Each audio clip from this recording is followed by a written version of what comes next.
नमस्कार विद्यार्थी मित्रांनो, स्वागत आहे आपले सर्वांचे या यूट्यूब चॅनलवर। आज आपण संगणक या विषयाअंतर्गत भाग 9 मध्ये संभाव्य प्रश्न पाहणार आहोत। चला तर सुरुवात करूया। पहिला प्रश्न, संगणकाच्या कायमस्वरूपी मेमरीला काय म्हणतात? तर संगणकाची जी परमनंट मेमरी आहे ती आहे रोम अर्थात रीड ओनली मेमरी। कारण संगणक बंद केला तरी ज्या मेमरीमधील डेटा कधीही पुसला जात नाही तिला कायमस्वरूपी मेमरी म्हणतात। पुढे, क्रिप्टो लॉकर खालीलपैकी कोणत्या प्रकारचा आहे?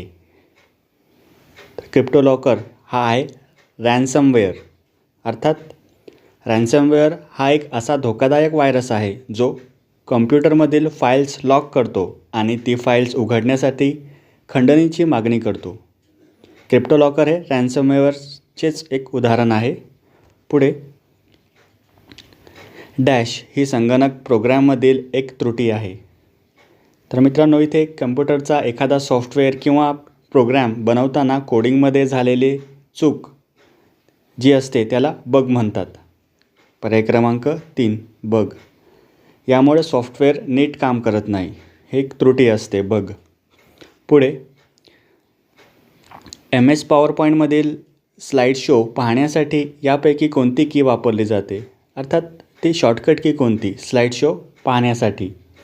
तर ती शॉर्टकट की आहे F5। जेव्हा आपण MS पॉवरपॉईंटमध्ये प्रेझेंटेशन बनवतो तेव्हा सर्व स्लाईड एकामागून एक मोठ्या स्क्रीनवर सुरू करण्यासाठी कीबोर्डवरील F5 ही फंक्शन की आपण वापरतो शॉर्टकट की म्हणून। पुढे, मे 2023मध्ये जाहीर झालेल्या ग्लोबल सुपर कम्प्युटिंग यादीत भारताच्या AI सुपर कम्प्युटर ऐरावतचा क्रमांक किती आहे? तर जगात सर्वात वेगवान टॉप 500 सुपर कम्प्युटर्सच्या यादीमध्ये मे 2023 साली भारताचा ऐरावत हा AI असलेल्या सुपर कम्प्युटरला 75वा क्रमांक मिळाला होता। पर्याय क्रमांक 3 हाच आपला योग्य उत्तर होईल। पुढे, मेलिसा विषाणू कोणत्या माध्यमातून पसरला होता? मेलिसा विषाणू मित्रांनो, हा मेलिसा नावाचा एक व्हायरस आहे। कम्प्युटरच्या इतिहासात हा मेलिसा व्हायरस ईमेलद्वारे एका करप्टेड MS वर्ड फाईलच्या स्वरूपात तो पसरवला गेला होता। तर पर्यायामध्ये ईमेल तर नाही आहे, मायक्रोसॉफ्ट वर्ड हा पर्याय आहे, म्हणून पर्याय क्रमांक 3 मायक्रोसॉफ्ट वर्ड हाच आपला योग्य उत्तर होईल। पुढे, जेव्हा तुम्ही MS पॉवरपॉईंटमध्ये पहिली प्रेझेंटेशन फाईल तयार करता तेव्हा डिफॉल्ट फाईलचे नाव काय असते? जेव्हा आपण पॉवरपॉईंट प्रेझेंटेशनमध्ये फाईल उघडतो आणि त्याला कम्प्युटर आपोआप प्रेझेंटेशन 1 असे नाव देते, म्हणून पर्याय क्रमांक 3 हा योग्य उत्तर आहे। पुढे, MS वर्डमधील फॉर्मॅटिंग टूलबारमध्ये सर्वात लहान फॉन्ट आकार कोणता आहे? तर MS वर्डमध्ये फॉन्ट साईज लिस्ट जी असते त्यात फॉन्टचा सर्वात लहान आकार 8 असतो आणि सर्वात मोठा 72 असतो आकार, तो बाय डिफॉल्ट असतो, म्हणून सर्वात लहान फॉन्ट बाय डिफॉल्ट तो असतो 8। पुढे, संगणकाच्या संदर्भात ज्या मार्गांनी एखादा हॅकर प्रणालीमध्ये प्रवेश करून संभाव्य नुकसान करू शकतो अशा मार्गांच्या संचाला डॅश म्हणतात। तर हॅकर्स ज्या मार्गांचा किंवा त्रुटींचा वापर करून आपल्या कम्प्युटर सिस्टीममध्ये घुसखोरी करू शकतात त्या सर्व मार्गांच्या किंवा भागांच्या एकत्रित क्षेत्राला सायबर सुरक्षित अटॅक सरफेस असं म्हणतात, म्हणून पर्याय क्रमांक 1 हा योग्य उत्तर आहे। पुढे, खालीलपैकी कोणते मेमरी युनिट सर्वात मोठे मानले जाते? तर कम्प्युटरमध्ये डेटा मोजण्यासाठी लहान ते मोठे युनिट्स असतात, उदाहरणार्थ KB, MB, GB अशा प्रकारे, अर्थात किलोबाईट, मेगाबाईट, गिगाबाईट। तर त्यापैकी सर्वात मोठे युनिट तर ते आहे योट्टाबाईट अर्थात YB। पर्याय क्रमांक 4 हा योग्य उत्तर आहे। पुढे, डॅश हे नेटवर्क सुरक्षा उपकरण आहे जे अविश्वसनीय आणि विश्वसनीय क्षेत्रांमधील नेटवर्क प्रवेश मंजूर करते किंवा नाकारते। तर मित्रांनो ते म्हणजे फायरवॉल. फायरवॉल म्हणजे कम्प्युटर नेटवर्कचा सुरक्षा रक्षक. ते बाहेरून येणाऱ्या धोकादायक आणि अनोळखी गोष्टींना थांबवते आणि फक्त सुरक्षित डेटालाच आत येऊ देते, म्हणजेच प्रवेश मंजूर करते. ते असते फायरवॉल. पुढे MS वर्ड 2007च्या खालीलपैकी कोणत्या टॅबमध्ये वॉटरमार्क कमांड समाविष्ट आहे? तर हा वॉटरमार्क जो कमांड आहे, जो पेजच्या बॅकग्राऊंडमध्ये आपल्याला दिसतो, MS वर्डमध्ये पेजच्या मागे हलका मजकूर किंवा लोगो, ज्याला आपण वॉटरमार्क म्हणून ओळखतो, ते टाकण्यासाठी पेज लेआउट या मेनूवर जावे लागते आणि तेथे पेज बॅकग्राऊंड या भागात हा पर्याय असतो, पेज लेआउट. पर्याय क्रमांक 1 हा योग्य उत्तर आहे. पुढे मूळ प्राप्तकर्त्याला न कळता तुम्हाला ईमेलची प्रत दुसऱ्याला पाठवायची असेल तेव्हा कोणते फील्ड वापरावे? तर ती फील्ड म्हणजेच BCC अर्थात ब्लाइंड कार्बन कॉपी. जेव्हा आपण एखाद्याचे नाव BCCमध्ये टाकून ईमेल पाठवतो तेव्हा मुख्य व्यक्तीला अर्थात टूमधील व्यक्तीला ते कळत नाही की ही ईमेल कॉपी दुसऱ्या कोणाला गेली आहे. तेव्हा आपण BCC हा पर्याय निवडतो. पुढे NICचे पूर्ण रूप काय आहे? NIC अर्थात नेटवर्क इंटरफेस कार्ड. पर्याय क्रमांक 2. कम्प्युटर किंवा लॅपटॉपला इंटरनेट केबलशी जोडण्यासाठी जे मुख्य हार्डवेअर कार्ड आत बसवलेले असते त्याला NIC म्हणतात.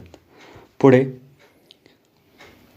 डॅश ही एक अशी सेवा आहे जी आपल्याला इंटरनेटवर संकेतस्थळ किंवा वेब पेज टाकण्यास आणि वर्ल्ड वाईड वेबचा भाग बनविण्यास अनुमती देते, अर्थात परमिशन देते.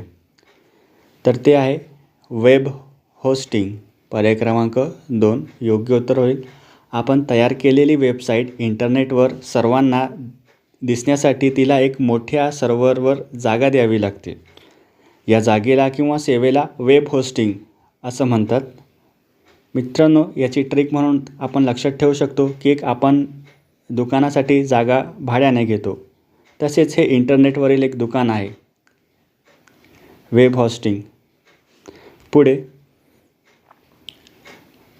अवांछित किंवा बेकायदेशीर ईमेल संदेशांना प्रामुख्याने डॅश असे संबोधले जाते. अवांछित म्हणजे नको असलेले ईमेल संदेशांना डॅश असे संबोधले जाते. तर ते संबोधले जाते स्पॅम. पर्याय क्रमांक 1 योग्य उत्तर होईल. तर मित्रांनो, जर आपल्याला ईमेल येतात नको असलेले अर्थात जाहिरातींचे किंवा फसवणुकीचे जे फालतू ईमेल्स सतत येत राहतात त्यांना कम्प्युटर्सच्या भाषेत स्पॅम असं म्हणतात. पुढे खालीलपैकी कोणता पर्याय लोकल एरिया नेटवर्क LAN आणि इंटरनेट यांच्यामध्ये सुरक्षा रक्षक म्हणून काम करतो? तर तो आहे फायरवॉल. फायरवॉल हे स्वतःचे नेटवर्क आणि जगाचे इंटरनेट यामध्ये एक सुरक्षा रक्षकासारखे काम करते. ते अनधिकृत किंवा धोकादायक ट्रॅफिक आत येण्यापासून रोखते. पुढे विशिंग म्हणजे काय? संगणक प्रणालीत विशिंग म्हणजेच व्हॉइस फिशिंग.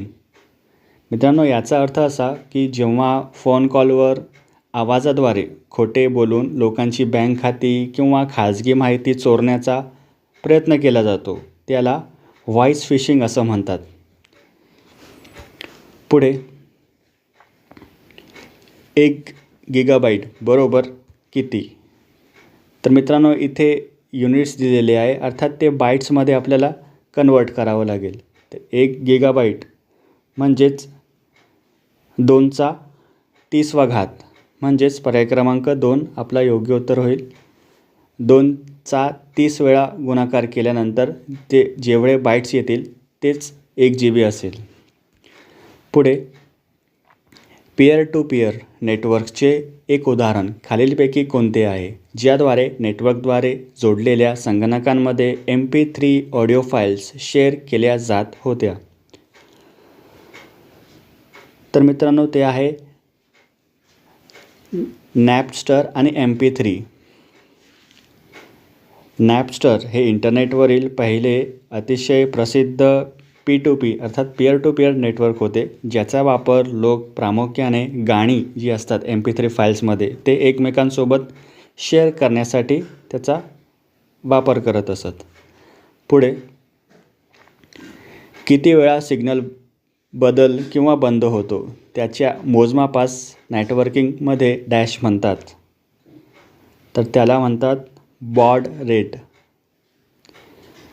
तर मित्रांनो, उदाहरणार्थ आपण जेव्हा तुम्ही इंटरनेट वापरता किंवा कम्प्युटरला माऊस जोडता तेव्हा वायरमधून वीज वाहत असते आणि ही वीज एका सेकंदात किती वेळा बंद होते किंवा ते सिग्नल देते त्याला बॉड रेट असं म्हणतात. उदाहरणार्थ आपला जो माऊस असतो त्यामध्ये ते जी खाली लाईट असते रेड कलरची, तर ते एक प्रकारचं सिग्नल आहे. जेव्हा आपण ते वापरतो खाली ठेवून तेव्हा त्याची गती वाढते, म्हणजे ते लाईट आणखी ब्राईट होतो. जेव्हा आपण ते उचलतो माऊस तेव्हा तो लाईट ब्राईट होतो. पुढे, स्थानिक बाजाराच्या भाषाविषयक, सांस्कृतिक व तांत्रिक गरजांनुसार सॉफ्टवेअर उत्पादित करणे म्हणजे डॅश.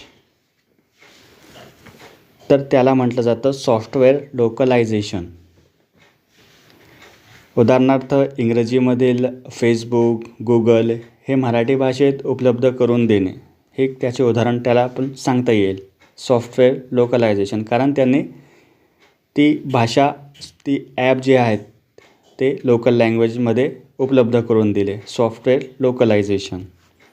पुढे, महाराष्ट्र शासनाच्या ई-प्रशासन धोरणाचा मसुदा तयार करण्यासाठी गठीत समितीचे अध्यक्ष कोण होते? तर ई-प्रशासन धोरण जो आहे महाराष्ट्र शासनाचा, तर त्याची जी समिती होती त्याचे अध्यक्ष होते डॉक्टर विजय भटकर.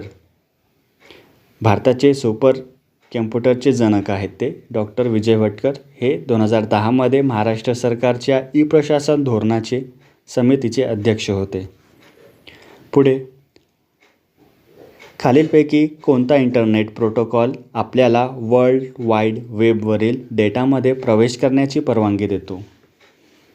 तो आहे HTTP अर्थात हायपर टेक्स्ट ट्रान्सफर प्रोटोकॉल. जेव्हा आपण इंटरनेटवर कोणतीही वेबसाईट उघडतो तेव्हा तिच्या नावाच्या सुरुवातीला HTTP असे लिहिले जाते आणि हे प्रोटोकॉल इंटरनेटवरील वेब पेज किंवा डेटा पाहण्यास मदत करते. पुढे, अधिकाऱ्यांची प्रशिक्षण व क्षमता घडवण्यासाठी महाराष्ट्र शासनाचा उपक्रम डॅश. तर हा उपक्रम म्हणजे टेक सॅटरडे. हा महाराष्ट्र शासनाने एक उपक्रम सुरू केलेला आहे. महाराष्ट्र शासनाच्या माहिती तंत्रज्ञान विभागाने सरकारी अधिकाऱ्यांना नवीन तंत्रज्ञान आणि डिजिटल साधनांचे प्रशिक्षण देण्यासाठी दर महिन्याच्या पहिल्या शनिवारी टेक सॅटरडे हा उपक्रम सुरू केला आहे. पुढे, संगणकाच्या बाबतीत लिफोचा अर्थ काय? लिफो, तर तो आहे लास्ट इन फर्स्ट आउट. पर्याय क्रमांक 3 हाच आपला योग्य उत्तर होईल. संगणकात डेटा साठवण्याच्या एका पद्धतीला लिफो म्हणतात. मित्रांनो, हा शॉर्ट फॉर्म आहे लिफो अर्थात लास्ट इन फर्स्ट आउट. याचा अर्थ असा होतो की सर्वात शेवटी आलेली वस्तू किंवा माहिती सर्वात आधी बाहेर काढली जाईल. उदाहरणार्थ आपण MS वर्डमध्ये मजकूर टाईप करतो, त्यामध्ये काही आपल्याला अंडू करायचं असेल तर सर्वात शेवटी डिलीट केलेली सर्वात आधी पूर्ववत होते. तर हे एक त्याचं उदाहरण त्याला म्हणता येईल लिफोचा. पुढे, महाराष्ट्र शासनाच्या ई-प्रशासन धोरणाची पुढची पायरी म्हणजे डॅश. तर त्याची पुढची पायरी अर्थात मोबाईल गव्हर्नन्स. पर्याय क्रमांक 1 हा योग्य उत्तर होईल. सरकारी सेवा थेट नागरिकांच्या मोबाईलवर सुलभतेने उपलब्ध करून देणे ही पुढची पायरी आहे अर्थात मोबाईल गव्हर्नन्स. पुढे, आर्टिफिशियल इंटेलिजन्ससाठी प्रोग्रॅमिंग भाषा लिस्प कोणी तयार केली? तर AIची जी प्रोग्रॅमिंग भाषा आहे ती आहे लिस्प. तर ते कोणी त्याचे संशोधन केलेलं आहे? तर ते आहे जॉन मॅककार्थी. पर्याय क्रमांक 2 योग्य उत्तर होईल. मित्रांनो, जॉन मॅककार्थी AIचे जनक मानले जाणारे ते जॉन मॅककार्थी हेच आहे. यांनी लिस्प अर्थात लिस्ट प्रोसेसिंग ही प्रोग्रॅमिंग भाषा त्याने विकसित केलेली आहे. पुढे स्वयंचलित सूचनापट साधन अर्थात APT कोणी विकसित केले आहे? APT अर्थात ऑटोमॅटिकली प्रोग्रामेबल टूल.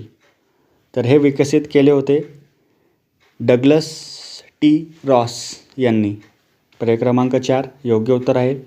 मित्रांनो, हे जे APT आहे ते कारखान्यातील स्वयंचलित मशीन्स कटरला जे टूल्स असतात तिथे ते कसे फिरावे, कुठे फिरावे ही एक सॉफ्टवेअर भाषा आहे.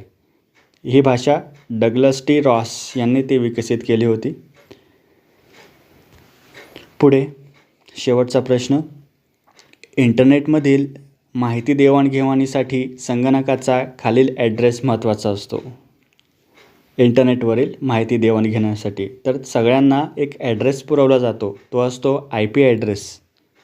पर्याय क्रमांक 1 योग्य उत्तर होईल. ज्याप्रमाणे पोस्टाने पत्र पाठवण्यासाठी घराचा पत्ता लागतो, त्याचप्रमाणे इंटरनेटवर एका कॅम्प्युटरमधून दुसऱ्या कॅम्प्युटरमध्ये माहिती अचूक जाण्यासाठी प्रत्येक उपकरणे अर्थात स्मार्ट TV, लॅपटॉप, स्मार्टफोन असे जे सर्व उपकरण आहेत त्या सर्वांना एक डिजिटल पत्ता असतो. त्याला आपण म्हणतो IP ॲड्रेस अर्थात इंटरनेट प्रोटोकॉल ॲड्रेस. तर मित्रांनो, अशा प्रकारे आज आपण संगणक या विषयावर 30 महत्त्वाची प्रश्न बघितली, त्यामागची माहिती जाणून घेतली. व्हिडिओ आवडल्यास व्हिडिओला लाईक करा, चॅनलला सबस्क्राईब करणं विसरू नका. काही शंका असेल तर कमेंट बॉक्समध्ये नक्कीच कमेंट करा. जय हिंद, जय महाराष्ट्र.